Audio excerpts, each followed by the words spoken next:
Welcome back to another episode of the Basalong Cycling Show. I'm your host Sherry. Before we jump into the episode, make sure to subscribe and hit the bell button if you are watching on YouTube, and to rate the show if you are listening on Apple Podcasts and Spotify, and share it with your friends. It really helps to support the channel. What's the secret behind winning some of the toughest ultra races like the Transcontinental race and Atlas mountain race? And why going from professional mountain biker to ultra cycling? Let's find out. But before, buzzing news. It's 2025 and we are back with a monthly episode last Wednesday of every month at 6 p.m. on YouTube and at 4 on Spotify and Apple Podcasts. So stay tuned. And we also have the start of the season with races like fat biking in Norway, definitely a cold one, and others like Race Around Rwanda and Atlas Mountain Race in Morocco. I will be reporting to you from the road, so plenty of updates to look forward to. Also, I will be discussing some of the best bikepacking routes, so if you have any suggestions, leave a comment below. And the topic of this month, how to stay fit during winter months, how to find motivation. Let me know. You prefer indoor training or are you a cold warrior riding outside? Leave a comment below. We will share some of the best tips. Today's guest is Robin Gemperle. He went from racing professional mountain biking at the highest level with teams like Scott's Ram to winning some of the toughest ultra races on and off road like the Transcontinental race and Atlas Mountain race. But what's the secret behind his success and how he prepares for it? Welcome to the show, Robin. Hey Sherry, thanks for your invitation. Looking forward to chat a little.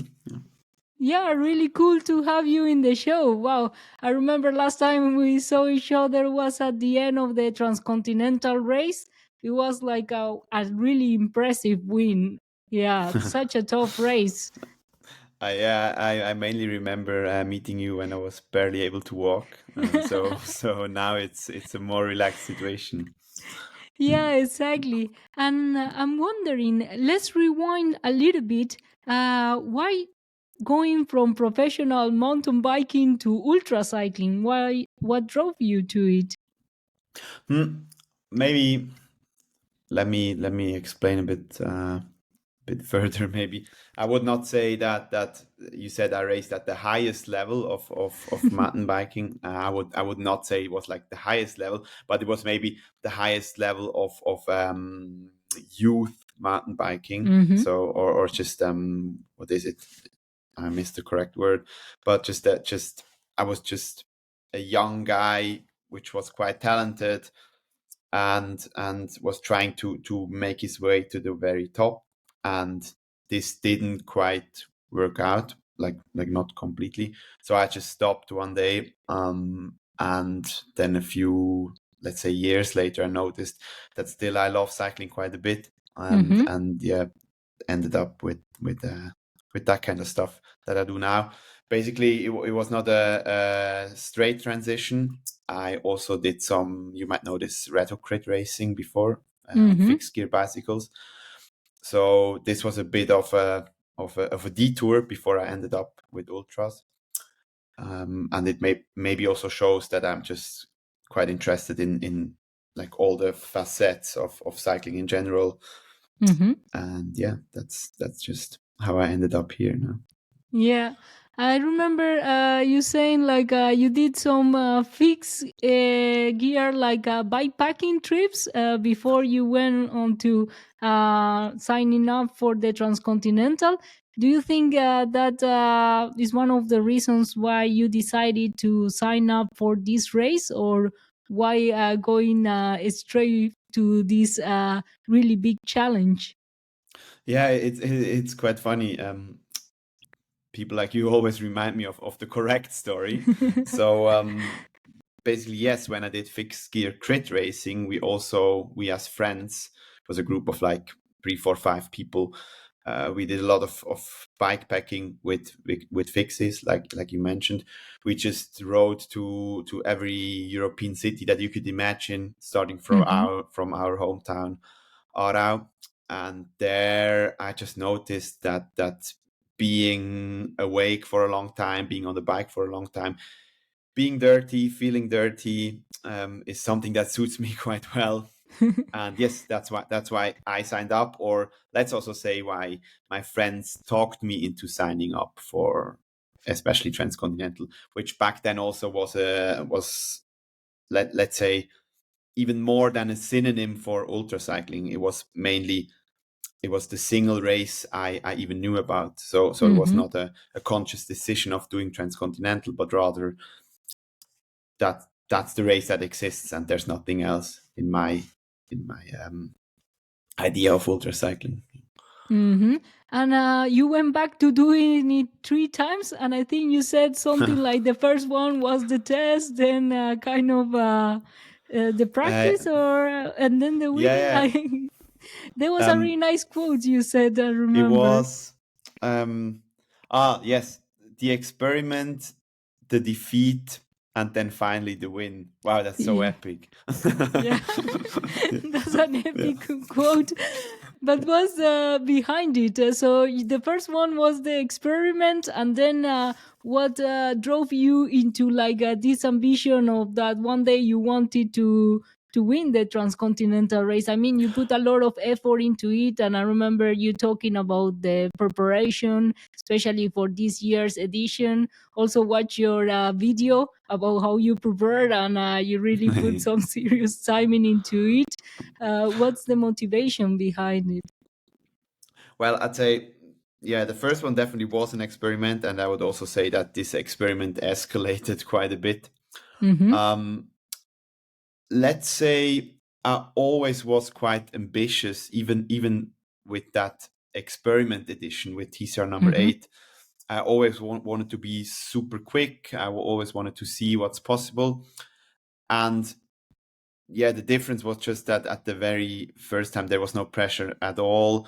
I didn't know where I would end up. I knew that probably, yeah, I wouldn't be too bad, but Mm-hmm. still it was, yeah, in those terms, a big experiment. Also in terms of training, I Mm-hmm. didn't really know yet what works well for me. I also didn't know my gears so well, and it was a bit of a trial.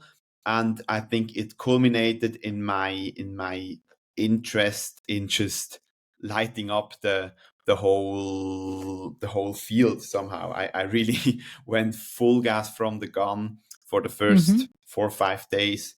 Had to pay a big price for that. Of Mm-hmm. course, I had to slow down quite a bit and suffered a lot in the second half. Um, but I still think it was a truly fun experiment, and it showed me that yeah, with a bit more, let's say, precise planning, and a bit more also respect from the the actual race and the actual challenge, it should be Mm-hmm. possible to be at the very front. And Mm-hmm. therefore, I would say the second edition that I did, or which was the ninth edition, in fact, um, it clearly already was a defeat, because I went there and wanted to win Mm-hmm. that ninth edition. So yeah, I feel like the number 10 winning it was a big relief also. Yeah. Yeah. And would you say you change anything based on your experience, on your preparation or training? It's really hard to, as you said, like know what to prepare or what to train for. Especially, would you say you took anything from your days at as a mountain biker into your training for ultra cycling?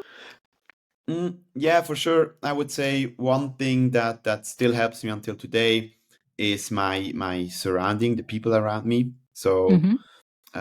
a lot of this derives from my time as a mountain biker.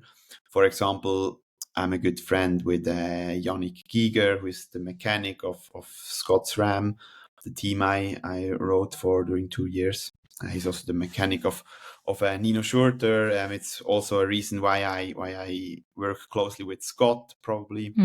So this is a privilege that derives from there. Then also my coach Manuel, who also rode cross country mountain bikes with me. He is also someone, I know him from back then, and I believe he's an absolutely crucial part in my whole life as an athlete, because he's just in my opinion, great cycling coach. So that's something that I clearly took with me from back there. And then let's say let's also talk about the growth of experience that started with the first edition. Of course, yes, you learn a lot with every race. It still happens. By now, I'm actually a professional ultracyclist, which also shows how much it actually escalated. Because back then, when I did the experiment, it felt like, this is a once in a lifetime thing. So let's say it's still a project in constant development, and I still learn a lot from every race, and it's a super interesting journey. And in terms of training, is there something like you change? Like, for example, do you do a lot of intensity, or you also combine with like long rides? I think you choose normally quite challenging, for example, routes like in Transcontinental, like quite straightforward, taking advantage of your off-road skills. So, how's your training looking like for these kind of events? Do you adapt it also for the kind of event, let's say something off-road like Atlas Mountain Race, that maybe you need to push harder, more explosive, or something like the Transcontinental Race that is more like about being consistent? Yes, it changes, but let's say maybe Atlas and Transcontinental, from a physiological view, it doesn't differ so much. Both of them are already super long. So let's say for ultra standards, Atlas is not super long, but Transcontinental is 9 days, Atlas 4 days. From a physiological point of view, you prepare about the same, I would say. With the difference that last year Transcontinental was my clear highlight, and now Atlas this year is, let's be honest, it's not my season's highlight. It definitely differs though from other goals that I have during this year. For example, I will do Unbound XL. Oh wow, that's which cool. is only 650 Ks, and there you have to prepare a bit differently, because that's 20 hours of racing, pretty much full gas. So there you would be able to see a difference. But what is interesting, maybe in terms of bicycles that I use, of course, before Atlas, I invest a bit more time on mountain bikes. This time I am actually using like a mountain bike, gravel bike, something in between. So I of course spend a lot of time off-road, or a lot of my training time off-road, whereas last year before Transcontinental, it would have mainly been on asphalt. That is a difference. And also, maybe funny thing, I spent a few trainings, like technical trainings, with the club that I actually grew up with the mountain bike club. Its name is RC Grenichen. They always have a technical training on Wednesday afternoon, and I went there like doing technical training with little kids, basically, and it was super fun. That was a good preparation as well. Yeah, I also saw on your video that you did some heat training in preparation for Transcontinental race, like training on the turbo at 38 degrees. Do you think Yeah, that made a difference in the race, in the hot conditions, like once you enter into the Balkans? I think it helped. I truly think it helped. I also believe that it's getting quite common, especially with the. I mean, it's gotten quite common throughout the last two years in professional cycling, or like in traditional road cycling, for example. And now I see it I see that quite a few ultra cyclists do it as well. And yeah, I didn't really have issues with heat this year, whereas last year it was a bit of a problem, and I had to slow down quite a bit. And I mean, you know how hot it has been in Greece and wherever. So I think it worked quite well. Yeah, exactly. And for example, you won already Atlas Mountain Race solo, and I saw this year you are coming back as a pair. I've seen most of your races, ultra races, has been solo. Why going for a pair now? Why the switch? It's a completely new experience, I have to admit. I think you are more of a pairs rider so far, or not really? Yeah, I would say so. Yeah, I remember in Transcontinental because you asked Gerion and I at the start line, why are you doing it as a pair? So now I it's like remember, a good, it's a good like like now I make me wonder why you doing it as a pair. Maybe it's the fact that I don't know what it feels like, which drew me to it. I like to find out new things. I like to have new experiences. And I remember when I won Atlas, Nelson, the guy who organizes it, asked me whether I would like to come back one day, and I was like, hey, don't need to win it twice. Arrogant fuck. So don't need to win twice, which meant I wouldn't come back, but now I will. And I think, I do, because riding it as a pair will be a completely different experience. And super interesting ride, I guess. Yeah, are you eyeing the winning on the pairs, or Yeah, of you course have? we do. Yeah. No, actually, also, if you look at my partner, it's his name is Lukas Strittmatter. His brother is one of my very best friends, and I know the two also from cross country mountain biking. What a coincidence! And yeah, if you look up his name, he actually came in 8th at this year's Transcontinental. So, oh wow! He's a very capable rider. He will be super fast. He has the technical skills that are needed for a race like this, and I'm sure we can be super far at the front. I am, of course, to be very honest, I'm of course wondering how far at the front you can be compared to single riders. I think if you have a super smooth ride, if you adapt properly, and if you make sure you don't break your stuff, you can actually profit from each other. But maybe this is also something that someone says who has never ridden as a pair. So let's see how it turns out. But I think, we're in a good position to really see what's possible as a pair. Yeah. And has it changed your preparation in comparison to solo? Are you training together, or training together strategies, or?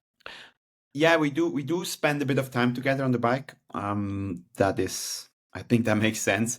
And in fact, it changes it a bit from my view, that I don't like to train with others so much. I like to train alone. It's not that I like to be alone in every other part of my life, but my training, I prefer to do it alone mainly. So this was somehow an adjustment. Maybe now that I'm saying or telling you this, I'm also thinking, is this a very bad sign for actually doing a race as a pair? But we'll see. Otherwise, in terms of tactics, I think both of us know what we have to do. Both of us know that starting fast makes sense, sleeping enough makes sense, playing it safe makes sense. So we'll do our thing and see how it goes. We're motivated. Of course, we agreed that we will have to talk a lot with each other. We have to respect each other. And also we're looking forward to maybe beating our heads a bit from time to time. That would be interesting Yeah. as well. Um, Yeah, after so a yeah, few days, you just don't want to talk to each other anymore. I'm pretty sure this will happen, and we also Yeah. agreed that this is fine if it happens. Mm-hmm. Yeah, it's not too different, but like the feeling changes a bit, maybe. Yeah. Mm-hmm. And talking about gear, you just mentioned that you're using something like a gravel bike, mountain bike. So I'm curious, like, what's your your setup? Actually, last time when I won the solo, I rode a full suspension mountain bike, Mm-hmm. which was perfect, was fine. Scott Spark, and this time I'm using a scale gravel. The scale Mm-hmm. is basically the hardtail mountain bike of Scott. Mm-hmm. And they now have a version, yeah, that they call scale gravel. It's with a rigid fork, and it's just Mm-hmm. super super light. I will also use it for other events this year, and yeah, in one part it makes sense to test it for my season's highlights, Mm-hmm. and then I believe there's maybe two strategies to choose a bike for Atlas Mountain Race. It is not like the terrain is not like super rough, but Mm-hmm. you can benefit from the comfort that you get from full suspension. Mm-hmm. So you have a bit less saddle sores, your arms are more relaxed, and this helps. But of course, you will always have like a setup that is, compared to what I ride now, about 2.5 kilos heavier. Mm-hmm. So this time, what I would like to try out is just having a super lightweight setup. Um, of course, I will have a bit less comfort, but it climbs easier. And I think this could also be a good strategy to pursue. I'm not so sure whether, I mean, of course, there's always in between, there will be a standard hardtail mountain bike, which is Mm-hmm. probably the choice that most athletes would make at the moment. But I feel Mm-hmm. like, yeah, maybe deciding for either this world, full suspension, or the other world, rigid hardtail, super light, Yeah. is maybe a good strategy. Yeah. Well, it's really interesting that you have this setup because I went to Barcelona and there were so many people with like rigid hardtails with a rigid fork, and I was like, "What is this? Is this a gravel bike? Is this a mountain bike?" And I was wondering why people make these choices. So I guess it's mostly to save weight.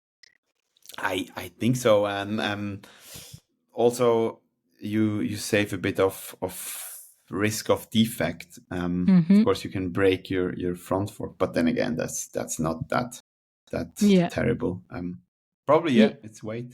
Yeah, Yeah. yeah. Your setups are very lightweight, like the one for the Transcontinental race. Do you think? I think yes.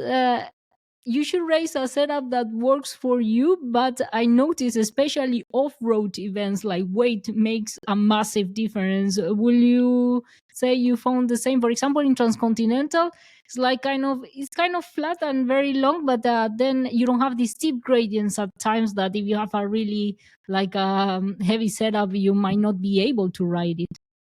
I think on road Hmm. is different a bit that off road because you have these punchy climbs that you have to put a lot of power if you want to get over it, and having a Yeah. lightweight setup might make it better. But if you have a very heavy setup, you might not even be able to cycle up that section. Yeah, Let's put it like this.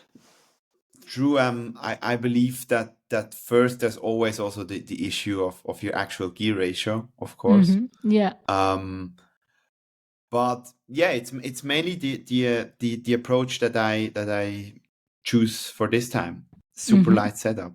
I Mm-hmm. believe it's something that helps a lot. On the road, yeah, I agree. It's probably more about aerodynamics, also about Mm-hmm. choosing bags that don't interfere with your movement in general, and yeah, the questions are a bit different, of course, but then again, light usually makes sense, if you don't sacrifice comfort for it. So Mm-hmm. um, I would say I always, or I don't feel comfortable with carrying weight that I don't really need. So I'm not a weight weenie at all in the sense that I would swap out disc brakes or Yeah. leave every second screw away. But Yeah. still, if there's something light that I can choose, I will definitely use it. Yes. Exactly. And for example, what would you say was the most challenging moment when you won Atlas Mountain Race during the race, and the most rewarding one? I mean, that make you come back. I remember that last year, or it was 2 years ago actually. 2 years ago, it was super cold. It was really, really incredibly cold. And I Mm-hmm. think there was like one afternoon, not even a morning or something. My hand were really freezing. Like I Mm-hmm. even had to, like, it put tears in my eyes. It hurt so much. Like it was really like a physical physical it just hurt a lot. Mm-hmm. So that was tough, but it was also just a short little moment. um what I always, or a story that I always like to tell about the race, is that it taught me quite a lot in terms of being focused, because Mm-hmm. with like 40 k's to go, I hit the rock that cut my, I think, rear tire. Ooh. And it happened with 40 k's to go. Everything was clear. And yeah, I stopped being focused. I think it even happened when I looked at my phone, not for something important. Maybe Mm-hmm. I think I even checked Instagram or something. So it was an incredibly stupid movement, or Mm-hmm. that could have cost me quite a bit. I mean, of course, then it worked well. I was able to block the tire. It sealed, and I was able to roll to the finish line. But like a completely ripped rear tire can cost you your race, even with 40 k's to go. Mm-hmm. And so I don't like to think back to which moment was super rewarding or super hard. It's rather this very experience that really showed me, hey, I want to work towards super clean runs, Mm-hmm. and be finished when I'm at the finish line. Stay focused for the whole race. And yeah, this is something that I learned there, which is worth quite a lot. It also helped me, for example, this year or last year, it's 2025 now. Yeah. Last year with my TCR win. Mm-hmm. Even when I felt like, okay, now I have it, I told myself, no, you're not getting distracted. You stay 100% focused. This Mm-hmm. derived Yeah. from that story. Yeah, it's not over until it's over, right? Yeah, That's the it thing in sounds ultra so races. basic, but it's so true. Mm-hmm. It's so true. Yeah. Yeah, every time I feel down in ultra races, I think it's like you win if you make it to the finish line, so you still have a Yeah, chance. So I think that that's true. good resilience. I think that's a good lesson from the ultra races. And talking about your plans, I mean, you mentioned that now you did the transition of focusing on ultra cycling, like being a professional ultra cyclist. What's your plans for this year, and how you plan the season? Hmm. Um, yeah, I have a pretty clear plan, of course. I mean, you're an ultra cyclist as well. You know that things can always change, Mm-hmm. but I try to follow it as good as it will be possible. Yeah, you heard about me trying or planning to do Unbound, Mm-hmm. the extra large version. And I mean, if you're over there in the US, it only takes 2 weeks until Tour Divide starts. So Ooh. maybe I'll be there. Could make Oh, sense. that's Um, really cool. Yeah. that's yeah, that's basically my highlight of the season, I would say. And then I come back and see what's still possible. There's plans to do Silk Road. It's quite tight, Mm-hmm. but it should be possible. So I will also go to Kyrgyzstan. And then yeah, hopefully time to party. No more races. That should be enough for the year. Yeah. Oh, wow. But those are really tough races. I think some of the toughest. So you are focusing now more off road than road. Yeah. For this year, for sure. I wouldn't say that this is a very conscious decision. Like, I don't feel like I'm an off-road ultracyclist or a road ultracyclist. I'm just an ultracyclist. But yeah, the next big challenges for me clearly are off-road or happen to be off-road. Mm-hmm. And yeah, I think I've got some work to do with them first, and then maybe I can always come back Yeah. to road racing Would you say or you gravel enjoy racing. Yeah. more off road or road? I mean, off road, you can make use of your skills. I remember the picture of you descending Bujarelo in Transpyrenees, like this Ah, yeah. mountain pass. I mean, I woke up and I was like, how did he descend down in a road bike? That was really impressive. Yeah, it was fun. So there you also have my answer. You can also profit from your technical skills on road races, especially if they're organized by Lost Dot. Yes. You should. I think you know about this as well.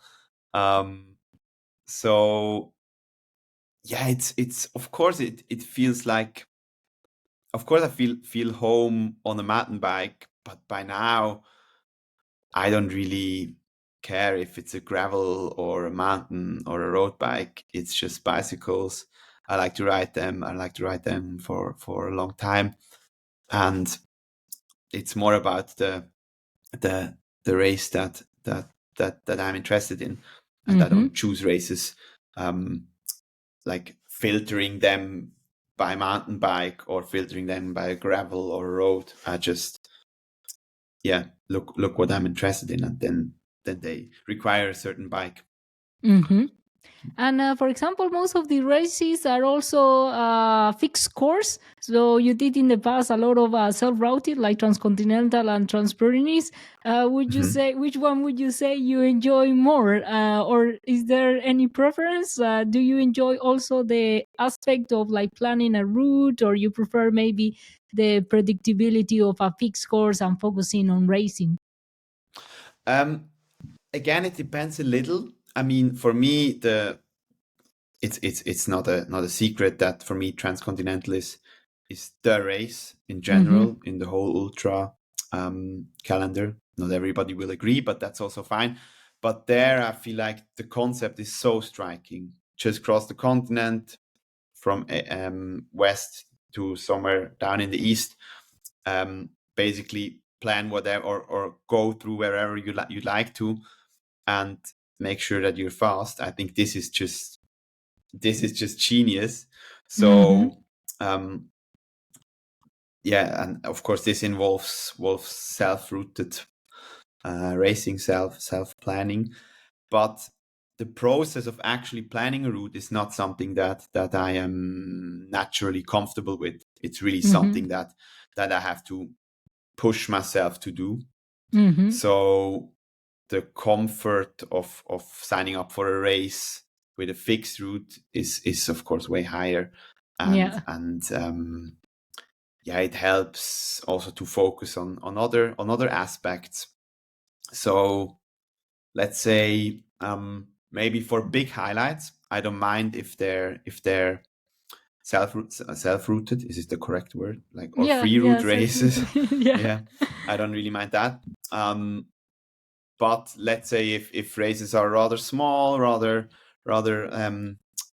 this sounds as if I don't care about them, but rather fillers. Mm-hmm. Might be the wrong word, but Or then I would, preparation. Yeah. yeah, just preparation or like little challenges, Mm-hmm. whatever. There's no proper word. Um, then I would clearly prefer fixed route races because yeah, you're just your preparation is just smoother, way smoother, and you don't have to think about it so much. Like, have I done enough effort in planning it and all that kind of stuff. Actually, Mm-hmm. Trans-Pyrenees, if you look at my route, it was Yeah. terrible. It was really, really bad. And this was because I got a bit let's say I got a bit too ecstatic after my Transcontinental win. I thought, well, Yeah. this is like a little race that I will do just quickly in fall. And then, of course, I had to had to pay the bills for that arrogance. Well, you have the power to back it up. You can just go over mountains. And Luckily, luckily, if I find myself in this situation, I will be crying. On Bujarelo, first time there, it was like, oh my god, why did I? The problem in self route is like when you are stuck in the middle of a mountain, it's your fault, and you know you yeah, think yeah. nobody's stuck here, but if you are in a Nobody fixed told you to course, go there. yeah, in a fixed course, it's like if you are in the donkey trail in Atlas, it's like everybody has to go through the donkey trail. True. So Yeah. yeah, oh, But do you that's think really that cool. that is easier then? Like I believe it's easier to tell yourself, hey, that's your mistake. You put yourself here or not? No, I like to think that everybody would have to do it too. Okay, cool. Yeah. It helps me Different that ways of coping. Yeah. yeah, it's like I'm not the only one miserable here, or the only one that's freezing in a mountain. Maybe that gives me some comfort, and also you see more people passing by because sometimes in Transcontinental at some point, like everybody had like very different routes, so you don't see Yeah. people for days. But in a fixed course, you tend to bump into more True. people. Yeah. Not at the front that much, but Yeah. normally, Well. yeah. Yeah, that's really nice. Well, I'm looking forward to following you and your partner in the Atlas Mountain Race and in the Tour du White. I really like, yeah, it's going to be an interesting race to watch this one. I hope I will so. Yeah. leave the links to your Instagram and your video in the description so people can check it out. It's a really interesting video you made about your preparation, everything that encompasses taking on this big challenge. And thank you so much, Robin, for joining us today. Thank you. Looking forward to seeing you in Morocco as well. Will be cool. Thanks for watching and listening. If you enjoyed this episode, like and subscribe and rate it on Apple Podcasts and Spotify. Make sure to check the links in the description for all the information and resources we talk about and exclusive discounts like the Basalon Coffee one to get your coffee at the best price. Until the next episode.